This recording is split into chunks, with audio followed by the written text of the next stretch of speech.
Hello everyone, this is me Sadia here और मैं आपके लिए लेके आई हूँ एक और रीडिंग जो कि होगी for whoever needs it. Topic reading का रहेगा उन लोगों के लिए जो जानना चाहते हैं कि क्या आपका पर्सन आपके बगैर खुश है, हाँ या ना।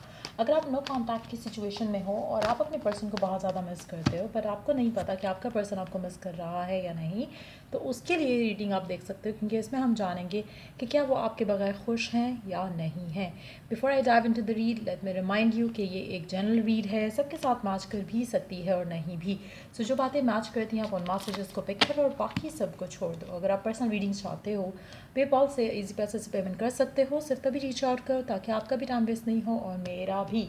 So let's dive into the read और लेट्स फाइंड आउट कि क्या आपका पर्सन आपके बगैर खुश है, हाँ या ना। सो पहले दो कार्ड्स हैं हमारे पास, एट ऑफ सोर्ड्स का और द हर्मिट का। सो डेफिनेटली आपका पर्सन अपने आप को बहुत ज़्यादा फ़िलहाल इंट्रैप्ड फील कर रहा है, जैसे उसके साथ कुछ धोखा हो गया हो, जैसे उसके साथ कुछ गलत हो गया हो, जैसे उसको समझ नहीं आ रहा कि ये उसके साथ हुआ क्या है। सो डेफिनेटली अगर तो इसने आपको किसी और की वजह से छोड़ा है तो डेफिनेटली ये पर्सन अपना रिग्रेट इसको है। अगर इसने अपनी फैमिली के लिए आपको छोड़ा तब भी इसको रिग्रेट है। अगर इसने अपनी चॉइस की बेस के ऊपर किसी ऐसी सिचुएशन में आपको मूव ऑन करने का कह दिया या फिर आपसे कांटेक्ट ख़त्म कर लिया, तब भी मुझे लगता है कि इसको अपनी गलती का एहसास हो रहा है और बुरी तरह एक होता है ना कि आप किसी चीज़ में फंस जाते हो, उसको लग रहा है कि कुछ ऐसा हो गया है।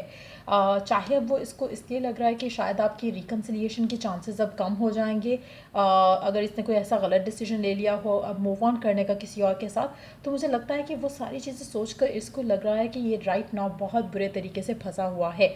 अगर तो आपका पर्सन किसी और के साथ नहीं है राइट नाउ, और तब भी मुझे लगता है कि ये अपने डिसीजन से, जो आप दोनों के दरमियान में एंडिंग हुई थी, उस डिसीजन से खुश नहीं है।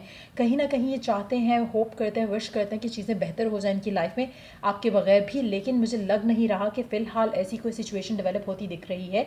लेकिन येस, मुझे लग रहा है कि स्लोली बट श्योरली पर्सन इस बिहेवियर से, इस माइंडसेट से थोड़ा थोड़ा करके शायद निकलना शुरू हो जाए। At least that's what they are wishing for. So definitely खुश तो नहीं है आपका पर्सन, इनफैक्ट परेशान बहुत ज़्यादा लग रहा है यहाँ पर, लेकिन उसको उम्मीद है कि ये परेशानी जल्द ख़त्म हो जाएगी इसकी। लेकिन लेट्स सी, क्या वो आपके बगैर खुश हैं, क्या वो आपके बगैर खुश हैं, चाहे सिंगल हैं, किसी और के साथ हैं, क्या वो खुश हैं, येस और नो। डेफिनेटली नहीं है, लेकिन उनको लगता है कि ये ख़त्म हो जाएगा। जो उनके मसले चल रहे हैं या जो सिचुएशंस हैं जिसमें वो बहुत ज़्यादा बर्डनसम फील कर रहे हैं, प्रेशर फील कर रहे हैं अपनी ज़िंदगी में, उनको लग रहा है कि चीज़ें बेहतर होना शुरू हो जाएंगी। सो उनको उस चीज़ को बेहतर करने के लिए उनको कुछ डिसीजंस लेने हैं। मुझे लगता है कि आपका पर्सन जो है राइट नाउ ऐसी सिचुएशन में है जहाँ पर उसके ऊपर लोगों का प्रेशर बहुत ज़्यादा है, चाहे वो लोग उसकी फैमिली के हैं, चाहे वो उसके काम के लोग हैं, काम से कनेक्टेड लोग हैं, लेकिन डेफिनेटली लोगों का प्रेशर बहुत ज़्यादा है आपके पर्सन के ऊपर।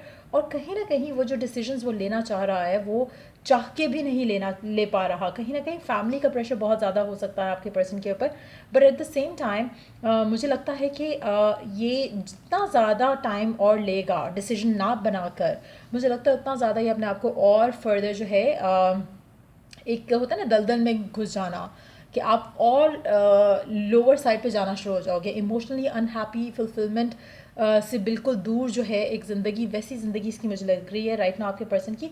और कहीं ना कहीं इसका जो एक इसकी होप है वो ये है कि शायद कुछ बेहतर हो जाए, जिसमें शायद जो कुछ बेहतर हो सकता है वो इसकी किसी डिसीजन के बाद ही पॉसिबल है। अदरवाइज़ मुझे कुछ सिचुएशन बेहतर होती यहाँ पे दिख नहीं रही है। कहीं ना कहीं आपका पर्सन जो है इट्स अगर उसने जानबूझकर सब कुछ पता होने के बावजूद भी उसने आपको चूज़ नहीं किया और आपके बगैर उसने अपनी ज़िंदगी चूज़ की, चाहे जो भी उसके माइंड में एक विजन था उसको लेकर, अपनी अपनी लव लाइफ को लेकर, अपनी लाइफ को लेकर, ओवरऑल आपके बगैर उसका विजन डेफिनेटली कुछ और था। डेफिनेटली उसको वो सब नहीं मिल रहा जो वो चाह रहा था, बट मुझे लगता है कि अब भी उसको उम्मीद है कि चीज़ें बेहतर हो सकती हैं। शायद वो आपके साथ बेहतर होने के चांसेस के बारे में सोच रहे हैं, लेकिन उनको उम्मीद है कि कुछ स्टिल वर्कआउट किया जा सकता है। सो अगर ये कहीं और मूव ऑन नहीं हुए, हो सकता है कि आपके पास वापस आए। अगर ये मूव ऑन हो चुके हैं तब हो सकता है कि ये एटलीस्ट उस सिचुएशन से निकलने के बहाने ढूंढ रहे हो जो कि जिसमें ये अपने आप को डाल चुके हैं। मुझे लगता है कि कहीं ना कहीं पर्सन आ जाकर सक्सेसफुल हो जाएगा, उस चीज़ से निकल आएगा जो कि राइट नाउ ये फील कर रहे हैं। सो डेफिनेटली उनको उम्मीद है। अब वो चाहे आपके पास आते हैं किसी और के पास जाते हैं, मुझे लेकिन लग रहा है कि उस सिचुएशन में ये अपने आप को निकाल पाएंगे जिसमें ये फ़िलहाल हैं। सो डेफिनेटली फ़िलहाल तो डेफिनेटली एंट्रैप्ड है, बट ये कोशिश करके अपने आप को इस सिचुएशन से निकाल पाएंगे और मुझे लगता है कि चीज़ें इनकी लाइफ में फिर बेहतर होना शुरू हो जाएंगी। फ़िलहाल जो करंट सिचुएशन है उसमें डेफिनेटली बुरे तरीके से फंसे हुए हैं और निकलने की कोशिश कर रहे हैं। लेट्स सी के गिवन सिचुएशन में आपके लिए क्या मैसेज है।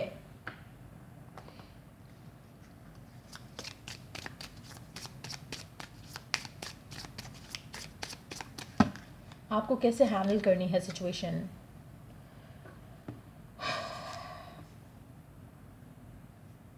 Law is not justice. Rules that are not fair. मुझे लगता है कि आपको लग रहा है कि गिवन सिचुएशन में आपके साथ तो जस्टिस नहीं हुआ, और मुझे लगता है कि कुछ लोगों के लिए हो सकता है कि अगर ये अपने इस सिचुएशन से निकल भी आए तो कुछ चीज़ें ऐसी रहेंगी जो कि शायद इरिवर्सिबल होंगी।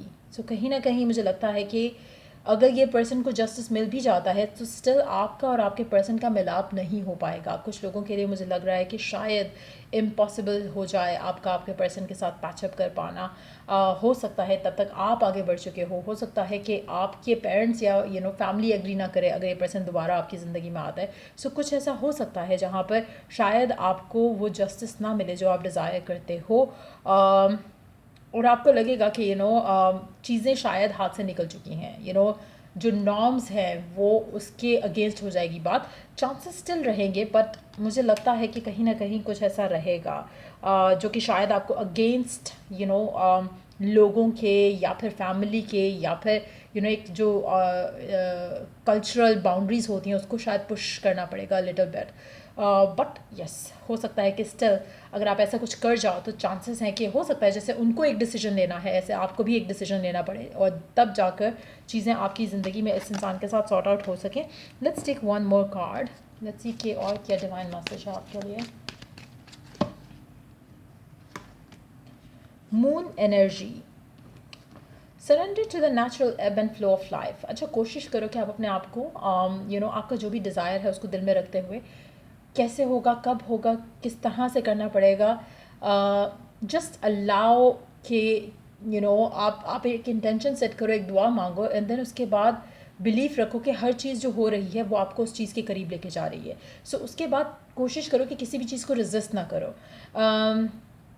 अगर कंफ्यूज फील करो तो कोशिश करो कि आप अपने आप को काम कर सको राइट नाउ, क्योंकि जो पीस ऑफ माइंड आपको चाहिए राइट नाउ वो तभी आएगा जो कि जब आपका फेथ स्ट्रांग हो जाएगा। कैसे वर्कआउट होगा, इवन दो इम्पॉसिबल लगेगा, फैमिली के अगेंस्ट जाना हो सकता है इम्पॉसिबल लगे, उसके लिए वो स्टेप ले पाना इम्पॉसिबल लगे। जो भी डिज़ायर है आपकी उसमें जो भी चीज़ आपको इम्पॉसिबल लग रही है राइट नाउ, अगर आप उसको लेके स्ट्रेस आउट होना ख़त्म कर दो तो चीज़ें स्टिल वर्कआउट हो सकती हैं आपकी ज़िंदगी में इस इंसान के साथ।